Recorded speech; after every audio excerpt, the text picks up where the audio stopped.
So eto na nga mga kaibigan, Paolo Abilino napatulala na lang po sa sobrang ganda ng pangangatawan ng kanyang iniirog na si Kim Chiu. At bago natin yan ipagpatuloy mga kaibigan, please huwag po munang kalimutan mag-like and subscribe and pahit na rin po notification bell. Maraming salamat po. Well mga kaibigan, usapan muna tayo about sa Kim Pao. Eto po yung sinasabi natin noong nakaraan po, no, na nagpunta ng Boracay. Eto nga pong si Kim Chiu, which is nakita nyo naman, no, perfect pa rin talaga ang pangatawan ni Kim at sobrang inaalagaan niya po dahil po yan, no, kay Paolo Abilino. Alam nyo po, ang babae kapag nai-inspired po yan, lalo po yung gumaganda at sumesexy.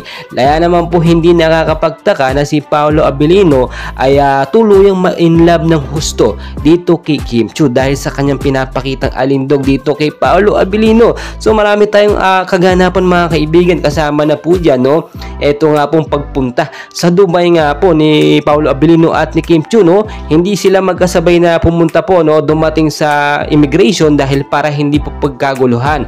Magkakaroon po kasi sila ng mall tour, no, sa kapamilya. Kaya naman po yung ilang mga updates natin nakita nyo, pasimple lamang itong Kim Pao. Pero talagang marami tayong aabangan kapag natuloy na po sila, no, sa Dubai. And sigurado yung pagpapakilig nila, aabutin po yan hanggang sa ibang bansa, no.